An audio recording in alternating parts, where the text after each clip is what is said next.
আমন্ত্রণ দীপ্ত সংবাদে আপনাদের সাথে আছি আমি ইয়াসমিন সুমনা। যুক্তরাষ্ট্র ও ইসরায়েলের যৌথ হামলায় ইরানের সর্বোচ্চ নেতা আয়াতুল্লাহ আলী খামেনি নিহত হয়েছেন। আজ সকালে দেশটির রাষ্ট্রীয় সংবাদ মাধ্যম এ খবর দিয়েছে। এর আগে খামেনির নিহত হওয়ার খবর দেন যুক্তরাষ্ট্রের প্রেসিডেন্ট ডোনাল্ড ট্রাম্প। আন্তর্জাতিক গণমাধ্যম জানিয়েছে ৮৬ বছর বয়সী আয়াতুল্লাহ আলী খামেনি গতকাল সকালে তেহরানে নিজ কার্যালয়ে হামলায় নিহত হয়েছেন। তার মৃত্যুতে ইরান ৪০ দিনের রাষ্ট্রীয় শোক এবং ৭ দিনের সরকারি ছুটি ঘোষণা করেছে। হামলায় খামেনির মেয়ে, জামাতা ও নাতিও প্রাণ হারিয়েছেন। যুক্তরাষ্ট্র ও ইসরায়েলের হামলায় ইরানের প্রতিরক্ষা মন্ত্রী, রেভলিউশনারি গার্ডের প্রধান, প্রতিরক্ষা পর্ষদের সেক্রেটারি ও খামেনির এক রাজনৈতিক উপদেষ্টা সহ ৪০ শীর্ষ কর্মকর্তা নিহত হয়েছেন বলে খবর দিয়েছে যুক্তরাষ্ট্রের সংবাদ মাধ্যম সিবিএস। হামলায় মোট নিহতের সংখ্যা অন্তত ২০০ জন। এদিকে খামেনির অনুপস্থিতিতে ইরানের সর্বোচ্চ নেতার দায়িত্ব পালন করবেন দেশটির প্রেসিডেন্ট, বিচার বিভাগের প্রধান ও গার্ডিয়ান কাউন্সিলের এক সদস্য। ইরানে হামলা অব্যাহত রাখার ঘোষণা দিয়েছেন যুক্তরাষ্ট্রের প্রেসিডেন্ট ডোনাল্ড ট্রাম্প। ইসরায়েল ও ইরান পাল্টাপাল্টি হামলা চালিয়ে যাচ্ছে। মধ্যপ্রাচ্যে যুক্তরাষ্ট্রের বিভিন্ন ঘাঁটিতে হামলা চালিয়েছে তেহরান। বিপ্লবী থেকে সর্বোচ্চ নেতা হয়ে যাওয়া এক শাসকের নাম আয়াতুল্লাহ আলী খামেনি। রাজনীতিতে যার হাতেখড়ি হয়েছিল ইরানের ইসলামী বিপ্লবের স্থপতি আয়াতুল্লাহ রুহুল্লাহ খোমেনির হাত ধরে। ৩৭ বছর ছিলেন দেশটির সর্বোচ্চ নেতা। আলী খামেনির শাসনামলে বিশ্বের অন্যতম শক্তিতে পরিণত হয় ইরান।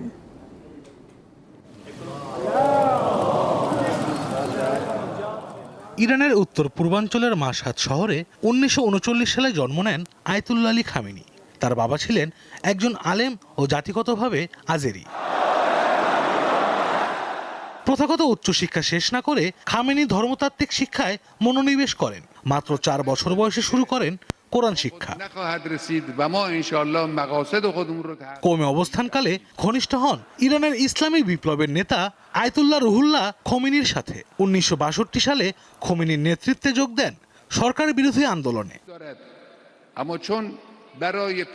১৯৫৩ সালের অভ্যুত্থানে প্রধানমন্ত্রী মোহাম্মদ মোসাদ্দেক ক্ষমতাচ্যুত হওয়ার পর শাহের শাসন দৃঢ় হয়। সে সময় রাজনৈতিক কর্মী হিসাবে খামেনি একাধিকবার গ্রেপ্তার ও নির্বাসিত হন। ১৯৭৮ সালের গণ আন্দোলনে সক্রিয় অংশগ্রহণের মধ্য দিয়ে পাহলভি শাসনের পতনে ভূমিকা রাখেন তিনি। ১৯৭৯ সালে ইরানের ইসলামী বিপ্লবের পর আয়াতুল্লাহ আলী খামেনি দেশটির উপ প্রতিরক্ষা মন্ত্রী হন। ইরানের অভিজাত বাহিনী ইসলামী বিপ্লবী গার্ড আইআরজিসি গড়ে তুলতে খামেনি গুরুত্বপূর্ণ ভূমিকা রাখেন। ১৯৮১ সালে বিরোধী সংগঠন মুজাহিদিন খালেকের হামলায় খামেনি আহত হন এবং তার ডান হাত আংশিকভাবে অকার্যকর হয়ে পড়ে। একই বছর ইরানের প্রথম আলেম হিসেবে প্রেসিডেন্ট নির্বাচিত হন তিনি। ১৯৮৯ সালে আয়াতুল্লাহ রুহুল্লাহর মৃত্যুর পর ইরানের হাল ধরেন আলী খামেনি। তাকে সর্বোচ্চ ধর্মীয় নেতা নির্বাচিত করতে সংশোধন করা হয় সংবিধান। আলী খামেনির নেতৃত্বে ইরানের সামরিক ও আধা সামরিক কাঠামো অনন্য উচ্চতায় পৌঁছায়। তার নেতৃত্বেই বিশ্বের অন্যতম শক্তি হিসেবে উত্থান হয় ইরানের। চালিয়ে যান পরমাণু কর্মসূচি, যা যুক্তরাষ্ট্র ও তার মিত্রদের মাথা ব্যথার কারণ হয়ে দাঁড়ায়। পশ্চিমাদের চাপ ও কঠোর নিষেধাজ্ঞায় কখনো মাথা নত করেননি ইরানের সর্বোচ্চ নেতা আয়াতুল্লাহ আলী খামেনি। আশরাফ শুভ, দীপ্ত, বার্তা কক্ষ। বিশ্বে জ্বালানি তেল মজুতের দিক থেকে তৃতীয় অবস্থানে ইরান। দেশটিতে রয়েছে দ্বিতীয় সর্বোচ্চ প্রাকৃতিক গ্যাসের মজুত। ফলে বৈশ্বিক জ্বালানির বাজারে তেহরান ব্যাপক প্রভাব বিস্তার করে। পাশাপাশি পারমাণবিক কর্মসূচি রয়েছে। এ কর্মসূচি নিয়ে যুক্তরাষ্ট্রের ব্যাপক আপত্তি। কিন্তু ইরান চায় নিজেদের মতো করে এগিয়ে যেতে, যা মানতে চায় না ওয়াশিংটন ও তার মিত্ররা। ১৯৭৯ সালের ইসলামী বিপ্লবের পর থেকে পশ্চিমাদের চোখে ইরান যেন অবাধ্য রাষ্ট্র। পারমাণবিক কর্মসূচি, ইসরায়েল বিরোধী অবস্থান, মধ্যপ্রাচ্যে তেহরানের ক্রমবর্ধমান প্রভাব, সব মিলিয়ে যুক্তরাষ্ট্রের এক সময়ের অন্যতম ঘনিষ্ঠ বন্ধুই বর্তমানে যুক্তরাষ্ট্রসহ পশ্চিমাদের সবচেয়ে বড় শত্রু। এই অবস্থার মধ্যেই কৌশলগত ভূ রাজনৈতিক অবস্থান ইরানকে ওই অঞ্চল এবং বিশ্বের একটি গুরুত্বপূর্ণ জায়গায় নিয়েছে। ইরানের ভৌগোলিক অবস্থান এবং প্রাকৃতিক সম্পদ তার রাজনৈতিক, অর্থনৈতিক এবং সামরিক ভাগ্য নির্ধারণে গুরুত্বপূর্ণ ভূমিকা পালন করে। দেশটিতে রয়েছে জ্বালানি তেল ও প্রাকৃতিক গ্যাসের বিশাল মজুত। ইরান ক্যাসপিয়ান সাগর, পারস্য উপসাগর ও ওমান সাগরের সাথে সংযুক্ত হয় দেশটি পূর্ব ও পশ্চিমের মধ্যে বাণিজ্য ও জ্বালানি যোগাযোগের জন্য একটি গুরুত্বপূর্ণ সেতু। বিশ্বব্যাপী তেল রপ্তানির প্রধান রুট হিসেবে পারস্য উপসাগর এবং ওমান সাগর বিশ্ব অর্থনীতিতে অত্যন্ত গুরুত্বপূর্ণ ভূমিকা পালন করে। বিশ্ব জ্বালানির বাজারে ইরানের ব্যাপক প্রভাব রয়েছে। পারস্য উপসাগরের অংশ হরমুজ প্রণালী বিশ্বব্যাপী তেল রপ্তানির জন্য সবচেয়ে গুরুত্বপূর্ণ রুট এবং ইরান এই রুট অনেকটাই নিয়ন্ত্রণ করে। ইরানের সীমান্ত অত্যন্ত গুরুত্বপূর্ণ। দেশটি ইরাক, তুর্কি, আফগানিস্তান এবং পাকিস্তানের মতো গুরুত্বপূর্ণ দেশগুলোর প্রতিবেশী। এসব প্রতিবেশী দেশ পুরো অঞ্চলে ইরানের কৌশলগত অবস্থানকে শক্তিশালী করেছে, যার ফলে আঞ্চলিক, রাজনৈতিক ও অর্থনৈতিক লেনদেন ও যোগাযোগে ইরান হয়ে আছে একটি গুরুত্বপূর্ণ রাষ্ট্র। পাশাপাশি এসব সীমান্ত আঞ্চলিক নিরাপত্তা, বাণিজ্যিক প্রবাহ ও মানুষের যাতায়াত ব্যবস্থাপনায় খুবই গুরুত্বপূর্ণ। পশ্চিম এশিয়া, মধ্য এশিয়া, ককেশাস ও পারস্য উপসাগরের সংযোগস্থলে ইরানের কৌশলগত অবস্থান দেশটিকে পূর্ব ও পশ্চিমের মধ্যে একটি সেতু করে তুলেছে। সার্বিকভাবে বলা যায়, অনন্য ভৌগোলিক ও কৌশলগত অবস্থান এবং বিপুল প্রাকৃতিক সম্পদের সমন্বয় ইরানকে আন্তর্জাতিক রাজনীতিতে একটি প্রভাবশালী ও গুরুত্বপূর্ণ রাষ্ট্রে পরিণত করেছে। ইশরাত সুমা, দীপ্ত বার্তাকক্ষ। ইরানে ইসরায়েলের হামলার পর নিরাপত্তা পরিস্থিতির অবনতির আশঙ্কায় মধ্যপ্রাচ্যে ফ্লাইট সাময়িকভাবে স্থগিত করেছে Biman Bangladesh Airlines. Dammam, Jeddah, Medina, Riyadh, Sharjah, Abu Dhabi, Dubai ও কুয়েত সহ সব রুট পরবর্তী নির্দেশনা না দেয়া পর্যন্ত বন্ধ থাকবে। এজন্য যাত্রীদের বিমানবন্দরে না গিয়ে সরাসরি বিমানের সঙ্গে যোগাযোগ করতে বলা হয়েছে। এদিকে বাংলাদেশ বেসামরিক বিমান চলাচল কর্তৃপক্ষ জানিয়েছে, হামলার পর বাহরাইন, কুয়েত, দুবাই ও কাতার সহ কয়েকটি দেশের আকাশসীমা সাময়িকভাবে বন্ধ রয়েছে। ফলে সংশ্লিষ্ট রুটের কিছু বাণিজ্যিক ফ্লাইট বাতিল, বিলম্ব বা পুনর্নির্ধারণ করা হয়েছে। হযরত শাহজালাল আন্তর্জাতিক বিমানবন্দর কর্তৃপক্ষ এয়ারলাইন্সগুলোকে যাত্রীদের SMS, ইমেইল ও কল সেন্টারের মাধ্যমে আগাম তথ্য দেওয়ার এবং বিমানবন্দরে উপস্থিত থেকে প্রয়োজনীয় সহায়তা নিশ্চিত করার নির্দেশ দিয়েছে। তবে এসব ফ্লাইট বন্ধ হওয়ায় ভোগান্তিতে পড়েছেন বিদেশগামী যাত্রীরা।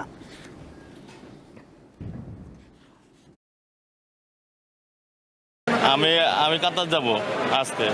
ফ্লাইটে আমি শুনছি আমাদের ফ্লাইট বন্ধ, কিন্তু তারপর আমরা এই যে হটলাইনে ফোন দেই, ওখানে কোনো রেসপন্স পাই না।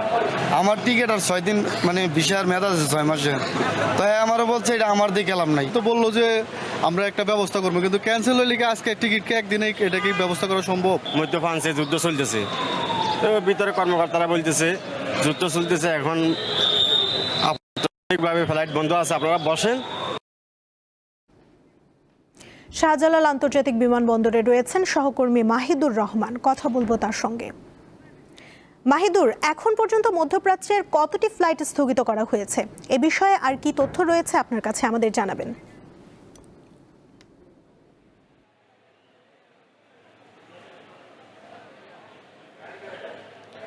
জি সুমনা, আপনি যেমনটি বলছিলেন, আমি সকাল থেকেই আন্তর্জাতিক বিমানবন্দরে অবস্থান করছি। আমরা শেষ খবর পাওয়া পর্যন্ত জেনেছি যে এখন পর্যন্ত আজকে শুধুমাত্র 27টি ফ্লাইট স্থগিত করা হয়েছে এবং সর্বমোট 54টি ফ্লাইট কিন্তু স্থগিত করা হয়েছে। আমরা দেখেছি যে যেই সময়ে বন্দরটি একদম মানুষে পরিপূর্ণ থাকে, আজকে কিন্তু ঠিক তার অপোজিট চিত্র আমরা দেখতে পাচ্ছি। একদম চুপচাপ, শান্ত, স্থির একটি জায়গা। আমি যদি আপনাকে পেছনে দেখানোর চেষ্টা করি যে আমি যেই জায়গায় অবস্থান করছি সেটি কিন্তু ঢাকা আন্তর্জাতিক বিমানবন্দরের একেবারে প্রবেশপথ, অর্থাৎ এখান থেকে যাত্রীরা যাওয়া আসা করে। কিন্তু আজকে শুধুমাত্র ইউরোপ অথবা আমেরিকার যে যাত্রীরা আছে শুধুমাত্র তারাই কিন্তু আমরা এখানে দেখতে পেয়েছি। সকালবেলা থেকে দেখেছি যে যারা মধ্যপ্রাচ্যগামী যাত্রী তারা কিন্তু অবস্থান করছিল, কিন্তু যখন থেকে তারা শুনতে পেয়েছে যে ফ্লাইটগুলি স্থগিত করা হয়েছে এবং বিভিন্ন ফ্লাইট থেকে তাদেরকে বিভিন্ন SMS এর মাধ্যমে এবং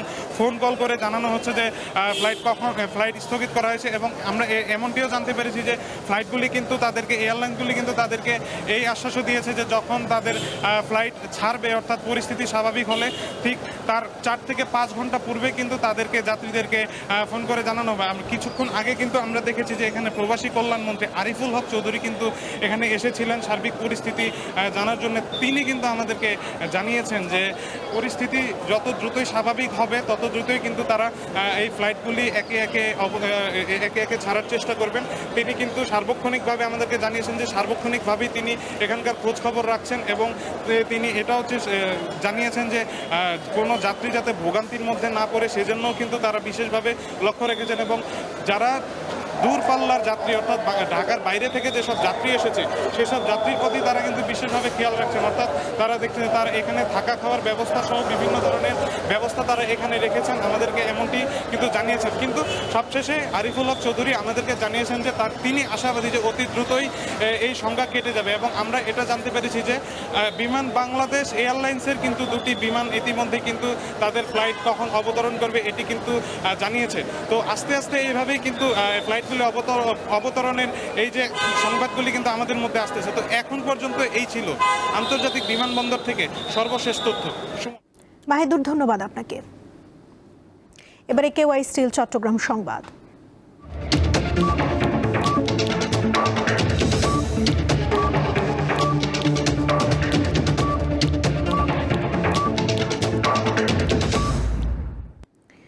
চট্টগ্রামে দ্রব্যমূল্য নিয়ন্ত্রণে কাঁচা বাজারে অভিযান পরিচালনা করছে জাতীয় ভোক্তা অধিকার সংরক্ষণ অধিদপ্তর। দুপুরে নগরের অক্সিজেন এলাকায় এই অভিযান চালানো হয়। এ সময় মূল্য তালিকা প্রদর্শন না করা ক্রয়মূল্যের সাথে বিক্রয় মূল্যের বড় ব্যবধান ধরা পড়ে। এজন্য কাঁচা তরকারি, মাংসের দোকান সহ 5টি দোকানিকে 12,000 টাকা জরিমানা করা হয়। ভোক্তা অধিকারের সহকারী পরিচালক রানা দেবনাথ জানান, রমজানে বেশি বিক্রি হওয়া পণ্যের দাম এবং সরবরাহ ঠিক আছে কিনা তা দেখা হচ্ছে। চট্টগ্রামবাসীর ইফতারে এখন এক নতুন মাত্রা যোগ করেছে বারকোর। চট্টগ্রামের মুরাদপুরে এক ছাদের নিচে থাকছে 300 পণ্যের রকমারি ইফতার। এটি চট্টগ্রামের সবচেয়ে বড় ইফতারির বাজার। পেঁয়াজু, বেগুনি, ছোলার পাশাপাশি চট্টগ্রামের ঐতিহ্যবাহী মেজবানির মাংস পাওয়া যাবে এখানে। এছাড়া আরবীয় খেজুর, তুর্কি মিষ্টান্ন, মোগলাই, ইতালিয়ান, জাপানি, কোরিয়ান, চাইনিজ, থাই কি নেই এখানে। প্রতিটি আইটেমের স্বাদ যেন মুখে লেগে থাকার মতো। বারকোরে গাড়ি পার্কিং এর সুবিধা থাকায় সবাই পরিবার পরিজন নিয়ে স্বাচ্ছন্দ্যে আসেন এখানে। প্রতিষ্ঠানটির পক্ষ থেকে জানানো হয়, স্বাস্থ্যসম্মত পরিবেশ এবং মানসম্মত খাবারের নিশ্চয়তা তাদের লক্ষ্য। জাটকা সংরক্ষণ ও উৎপাদন বাড়াতে 2 মাসের জন্য চাঁদপুরের পদ্মা, মেঘনা সহ 6টি নদী অঞ্চলে সব ধরনের মাছ ধরা বন্ধ করেছে সরকার। আজ থেকে শুরু হওয়া এই কার্যক্রম চলবে 30শে এপ্রিল পর্যন্ত। এদিকে ভোলার মেঘনা ও তেঁতুলিয়া নদীর 190 কিলোমিটার এলাকায় সকল ধরনের মাছ ধরা, ক্রয় বিক্রয়, মজুদ ও পরিবহন নিষিদ্ধ থাকবে। এ অবস্থায় নির্ধারিত সময়ে এনজিওর ঋণের কিস্তি বন্ধ রাখা সহ বেশ কিছু দাবি জানিয়েছেন মৎস্যজীবীরা। ইলিশের অভয়াশ্রম রক্ষায় মেঘনা ও তেঁতুলিয়া নদীতে মাছ ধরা নিষিদ্ধ করেছে সরকার। ভোলার ভেদুরিয়া থেকে চর রুস্তম 100 কিলোমিটার এবং ইলশা থেকে চর পিয়াল পর্যন্ত 90 কিলোমিটার নদীতে মাছ ধরা বন্ধ। এতে জেলার 7টি উপজেলার 2 লক্ষাধিক জেলের বিকল্প কর্মসংস্থান না থাকায় বিপাকে পড়ছেন তারা। অভিযান শুরু, আমরা বাক্সা টাক্সা দুয়া অলরেডি শেষ করে লাইছি। জেলেরা নদীতে যাইতে পারবে না 2 মাসের জন্য। এতে সরকার যদি এটার বিরুক্ষ নেয় যে 2 মাস প্রাকৃত জেলে যারা, তাদেরকে যদি কোনো সহযোগিতা বা কোনো চাল ডাল ব্যবস্থা করে তাহলে জেলেরা নদীতে যাইবে না। আমরা জাল টাল এর আগে উড়ে লাইছি, এখন আমরা অভিযান ঠিকমতো পালন করুম। আমরা নৌকা টোকা সব উড়ে লাইছি। এখন মনে করেন এই 2 মাস আমরা গাঙে যাবো না। 2 মাস সরকার অভিযান দিয়েছে, 2 মাস সরকার অভিযান আমরা পালন করুম। এখন যদি আমরা মনে করেন সরকারি কিছু অনুদান পাই আমরা খাইতে পারুম, হয়তো আমরা কিস্তি ঠিক মতো দিতে পারুম, নইলে আমরা কিভাবে দিব। জেলেরা জানান মাছ ধরা নিষেধাজ্ঞার সময় সরকারের বরাদ্দ প্রণোদনার ভিজিএফ চাল সঠিক সময়ে বিতরণ না করায় ভোগান্তিতে পড়তে হয় তাদের। এছাড়া প্রকৃত অনেক জেলে সরকারের সুবিধা থেকে বঞ্চিত হয় বলে অভিযোগ করেন তারা। সরকারে অভিযান দিছে, আমাদের অভিযান দিছে, আমরা তো সরকারের অভিযান মানি। এই যে সরকারে যে অভিযানে চাইলপাত দেয় এটি আমরা পাই না, অটো রিক্সাওয়ালারা দোকানদারেরা ভালো ভালো মানুষে পায়, আমরা পাই না। অপরদিকে লক্ষ্মীপুরেও সব রকমের ইলিশ সংরক্ষণ, আহরণ, পরিবহন, বাজারজাতকরণ ও মজুতকরণ নিষিদ্ধ রয়েছে। মৎস্য বিভাগ জানিয়েছেন নিষেধাজ্ঞার এই সময়ে নিবন্ধিত 1,68,000 জেলের মধ্যে 90,213 জন জেলেকে প্রতি মাসে 40 কেজি চাল দেওয়া হবে। এছাড়া 13,600 জেলেকে ইলিশ সম্পদ উন্নয়ন প্রকল্পের মাধ্যমে বিশেষ খাদ্য সহায়তা দেওয়ার কথা জানান এই কর্মকর্তা। সরকার এই কার্যক্রমকে সফল করার জন্য ইতিমধ্যে জেলেদের জন্য ইলিশ সম্পদ উন্নয়ন ব্যবস্থাপনা প্রকল্পের আওতায় এই প্রথম পাইলট আকারে এই ভোলা জেলায় একেবারে অসহায় এবং দরিদ্র 13,600 জেলেকে বিশেষ খাদ্য সহায়তা দিবে। পাশাপাশি মৎস্য অধিদপ্তরের আরেকটা কার্যক্রম আছে, সেই কার্যক্রম হলো ইলিশ সংরক্ষণ, জাটকা সংরক্ষণ কার্যক্রম। সেই কার্যক্রমের আওতায় ফেব্রুয়ারি থেকে মে পর্যন্ত 4 মাসব্যাপী প্রত্যেক মাসে 40 কেজি হারে চাল পাবে। নিবন্ধিতদের পাশাপাশি অনিবন্ধিত জেলেদেরও সহায়তার দাবি জানান মৎস্যজীবীরা। সঞ্জিদা স্নিগ্ধা, দীপ্ত, বার্তা কক্ষ। নদীতে মাছ ধরা নিষেধাজ্ঞার বিষয়ে বরিশাল থেকে আরও খবর জানাচ্ছেন সহকর্মী মর্তুজা জুয়েল। জাটকা সংরক্ষণ এবং ইলিশের উৎপাদন বৃদ্ধির লক্ষ্যে আজ থেকে সকল অভয়াশ্রমে ইলিশ শিকার সহ অন্যান্য মাছ ধরা নিষেধাজ্ঞা আরোপ করেছে মৎস্য বিভাগ, যা চলবে আগামী 2 মাস পর্যন্ত, অর্থাৎ 30শে এপ্রিল পর্যন্ত। এই লক্ষ্যে কিন্তু মৎস্য বিভাগ সহ যে জেলা এবং উপজেলা টাস্কফোর্স কমিটি রয়েছে তারা নদ নদীতে বিভিন্ন ধরনের অভিযান পরিচালনার প্রস্তুতি নিয়েছেন। জেলা মৎস্য বিভাগ জানিয়েছে যে জেলায় 78,000 নিবন্ধিত জেলে রয়েছে, যাদের মধ্যে এই নিষেধাজ্ঞাকালীন সময়ে 44,736 জন জেলেকে বিশেষ আপৎকালীন খাদ্য সহায়তা দেওয়া হবে। প্রতি মাসে 40 কেজি করে চাল তাদেরকে বরাদ্দ প্রদান করা হবে। তবে অর্ধেকেরও বেশি সংখ্যক নিবন্ধিত জেলে যারা পুরোপুরি ইলিশের উপরে নির্ভরশীল, তারা কিন্তু এই খাদ্য সহায়তা কর্মসূচির আওতার বাইরে থেকে যাচ্ছেন। ফলে এই যে বেকার সময়ে, নিষেধাজ্ঞাকালীন সময়ে আসলে তাদের জীবন জীবিকার উপর একটি বিরূপ প্রভাব পড়ে এবং এর ফলে বাধ্য হয়ে অনেক জেলে কিন্তু আসলে বাধ্য হয়ে নদীতে মাছ শিকার করতে নামেন বলে তারা আমাদেরকে জানিয়েছেন। আমরা রয়েছি বরিশাল সদর উপজেলার চরমোনাই ইউনিয়নের জুনাহার পয়েন্টে। মূলত মেঘনার এই শাখা নদী থেকেই 6ষ্ঠ অভয়াশ্রম সেটি আরম্ভ হয়েছে এবং যা চাঁদপুর জেলার 60 নল পর্যন্ত বিস্তৃত প্রায় 80 কিলোমিটার এলাকা পুরোটাই অভয়াশ্রম। এর পাশে রয়েছে বরিশাল জেলার লাহারাট পয়েন্ট থেকে কালাবদর নদী যেটি রয়েছে, সেখান থেকে মেঘনার শাখা নদী যেটি ভোলার শাহবাজপুর পর্যন্ত অপর আরেকটি অভয়াশ্রম বিস্তৃত রয়েছে। সেখানেও কিন্তু বিপুল পরিমাণ ইলিশ সম্পদের মজুদ রয়েছে, ফলে সেই এলাকায়ও কিন্তু মৎস্য আহরণের নিষেধাজ্ঞা আরোপ করা হয়েছে। একই বিষয়ে পটুয়াখালী থেকে খবর জানাচ্ছেন সহকর্মী মোহাম্মদ ইমরান। ভোলা জেলার ভেদুরিয়া থেকে পটুয়াখালীর রাঙ্গাবালী উপজেলার চররুস্তম পর্যন্ত তেঁতুলিয়া নদীর এই 100 কিলোমিটার এলাকায় 2 মাসের জন্য মাছ ধরার উপর নিষেধাজ্ঞা আরোপ করে সরকার। দেশের ইলিশ সম্পদ উন্নয়নে এই কিন্তু নিষেধাজ্ঞা আরোপ করা হয়।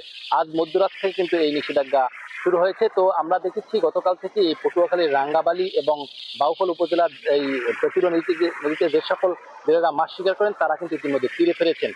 তো এই নিষেধাজ্ঞার কারণে পটুয়াখালীর প্রায় 35,000 জেলে কিন্তু কর্মহীন হয়ে পড়েছে। তাদের কিন্তু ইতিমধ্যে বেকার দিন কাটা শুরু হয়েছে। তো এ বিষয়ে আমার আসলে কথা হয়েছে পটুয়াখালী জেলা মৎস্য কর্মকর্তার সঙ্গে। তিনি যেটা জানিয়েছেন যে জেলার নিবন্ধিত 34,000 জেলেকে কিন্তু প্রণোদনা দেওয়া হবে। এর মধ্যে যে 31,000 জেলেকে কিন্তু 40 কেজি করে এই 2 মাসের জন্য চাল প্রদান করা হবে এবং বাকি যে 3,000 জেলে রয়েছে এই সকল জেলেদের খাদ্য সহায়তা প্রদান করা হবে। বিশেষ করে চাল, ডাল, তেল, লবণ সহ খাদ্য সামগ্রী কিন্তু প্রদান করা হবে। মৎস্য বিভাগ আমাকে জানিয়েছেন যে এই নিষেধাজ্ঞা সফল করে তারা কিন্তু ইতিমধ্যে তাদের কার্যক্রম শুরু করেছেন। বিশেষ করে কোস্টগার্ড, নৌবাহিনী এবং নৌপুলিশ সদস্যরা কিন্তু ইতিমধ্যে টহল শুরু করেছেন এবং পটুয়াখালী জেলা প্রশাসন এবং জেলা মৎস্য বিভাগ কিন্তু এই নিষেধাজ্ঞা সফল করতে কিন্তু তারা কাজ করছে। তো আসলে পটুয়াখালী থেকে আমার কাছে এই ছিল সর্বশেষ। ঈদ যত এগিয়ে আসছে রাজধানীর শপিং মলগুলোতে ততই জমে উঠছে কেনাকাটা। বড়দের পাশাপাশি পছন্দের কেনাকাটায় ব্যস্ত শিশুরাও। আগামী সপ্তাহ থেকে বেচা বিক্রি আরও বাড়বে বলে আশা বিক্রেতাদের।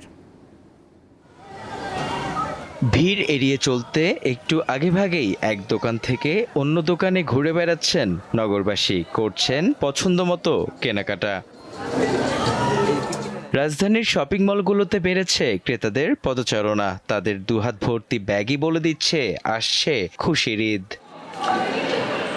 পোশাকের পাশাপাশি জুতা ও কসমেটিক্সের দোকানেও ভিড় চোখে পড়ার মতো। শিশুদের কেনাকাটাতেই ব্যস্ত সময় পার করছেন অভিভাবকরা। তবে দাম নিয়ে আছে মিশ্র প্রতিক্রিয়া। আমরা দেখছি, পাশে একটা দোকান ছিল, ওখানেও দেখছি, এখানেও দেখলাম, তো এখনো মেলে নাই, খুঁজতেছি আর কি, দেখা যাক। জুতা কিনতে আছি, কোয়ালিটি ফুল, সবকিছু ভালো, পছন্দ হয়। মানুষ তো পছন্দটাই মূল, টাকার দিক তো তাকায় না। পণ্যের কোয়ালিটি এখানে ভালো, কিন্তু আমি বললাম যে দামটা আরেকটু রিজনেবলের মধ্যে হলে আসলে আমাদের আরেকটু স্বাচ্ছন্দ্য হতো। বিক্রেতারা জানান এবার রোজা শুরু থেকেই ঈদের বাজার বেশ চাঙ্গা। ক্রেতাদের সমাগমে ব্যস্ত সময় পার করছেন দোকানিরা। আগামী সপ্তাহে ব্যস্ততা ও বিক্রি আরো বাড়বে বলে মত তাদের। ঈদমুখী সবসময় আয়োজনটা বেশি করে থাকি, তো কেনাকাটা সব শ্রেণীরাই সবসময় করে থাকে, ঈদটা একটু বেশি করে থাকে। নির্বাচনের আগে কয়েকদিন খারাপ ছিল বাজারে, এখন আশা করে আলহামদুলিল্লাহ ভালো হচ্ছে, আগামীতে আরো ভালো হবে। সবে বরাতের আরো 15 দিন আগ থেকে আমাদের বেচাকেনা শুরু হয়ে গেছে। প্রাইস কেনাকাটায় কাস্টমার স্বাচ্ছন্দ্য বোধ করে। ঈদের একটা আমেজ আছে, মার্কেটে অ্যাভেলেবেল কাস্টমার, মার্কেটে ঢোকার মতো কোনো স্কোপ নাই। এদিকে পাকিস্তানি ও ভারতীয় পোশাকে ভরা বেশিরভাগ দোকান। ক্রেতাদের সংখ্যা বিদেশি পোশাকের আধিপত্যে হয়তো ক্রমেই আড়ালে চলে যাচ্ছে দেশীয় ঐতিহ্যবাহী পোশাক। মেহেদী হাসান, দীপ্ত সংবাদ, ঢাকা। রাজশাহীতেও জমে উঠেছে ঈদ বাজার। প্রতিদিনই বাড়ছে বিক্রি। সেখানকার ঈদ বাজারের খবর জানাচ্ছেন সহকর্মী ইউসুফ আদনান। আজ 11 রমজান চলছে। রাজশাহীর শপিং মল, বিপণী বিতান এবং মার্কেটগুলোতে ক্রেতা সমাগম বাড়ছে ঈদের কেনাকাটার জন্য। এই মুহূর্তে আমি রয়েছি রাজশাহীর আরডি মার্কেটে। এই আরডি মার্কেটে আমরা দেখেছি যে পঞ্চম রোজার পর থেকে ক্রেতা সমাগম বাড়ছে এবং বিক্রেতাদের সাথে আমি কথা বলেছি। তিনি আমাকে জানিয়েছেন যে পঞ্চম রোজার পর থেকেই আসলে রাজশাহীর যে আরডি মার্কেটের বিক্রেতারা রয়েছে তাদের বেচাকেনা খুব ভালো হচ্ছে। তবে তারা বলছেন যে আরও বিক্রয় বাড়বে যখন সরকারি বেসরকারি কর্মচারীরা রয়েছেন তারা বেতন বোনাস পাবে। যেহেতু এখনও তারা বেতন বোনাস পায়নি, তবে এই কারণে কিছুটা কম বিক্রয় হচ্ছে। তবে বেতন বোনাস পাওয়ার পরে তাদের যে কাঙ্ক্ষিত ব্যবসা তা হবে বলে তারা জানিয়েছেন এবং ক্রেতা আকর্ষণের জন্য তারা বিভিন্ন ধরনের পোশাক তুলেছেন এবং শোরুমগুলোতে শোভা পাচ্ছে নিত্য ডিজাইনের, মন কাড়া রঙের বৈচিত্র্যময় পোশাক। মেয়েদের যদি সিল্কের মধ্যে একটু বলি যে soft silk, dupion silk, এন্ডি silk, মুসলিম সিল্ক, র সিল্ক এবং কাতান সিল্ক রয়েছে। এছাড়াও ঈদ স্পেশালের তালিকায় সিল্কের উপর হাতের কাজ করা শাড়ি ও 3 পিস রয়েছে এবং ছেলেদের এ সময় তৈরি বিভিন্ন ডিজাইনের পাঞ্জাবি ও ফতুয়া তুলেছেন এবং ক্রেতাদের আকর্ষণের জন্য বিক্রেতারা বিভিন্ন ধরনের ডিসপ্লে দিয়ে রেখেছেন যাতে ক্রেতাদের তাদের আকর্ষণ করতে পারে। আর একটি বিষয় যদি একটু জানিয়ে রাখি যে এবার আমরা দেখেছিলাম যে পঞ্চম রোজার পর থেকেই যেহেতু রাজশাহীর মার্কেট এবং বিপণী বিতানগুলোতে ভিড় করছে, আমি ক্রেতাদের সাথেও কথা বলেছিলাম। তারা বলছে তাদের পছন্দ মতন পোশাকটি কেনার জন্য মার্কেট এবং শপিং মলগুলোতে ঘুরছেন এবং তাদের স্বাদ ও সাধ্যের মধ্যে থেকে তারা কেনাকাটা করার চেষ্টা করছেন। আসলে এই ছিল আমার কাছে রাজশাহী থেকে সর্বশেষ খবর। এই ছিল এখনকার মতো। পরবর্তী সংবাদ সন্ধ্যা 6টা 40 দেখার আমন্ত্রণ রইল। এছাড়া আরও তথ্য পেতে যুক্ত থাকুন দীপ্ত ডিজিটাল প্ল্যাটফর্মের সাথে। ধন্যবাদ সবাইকে।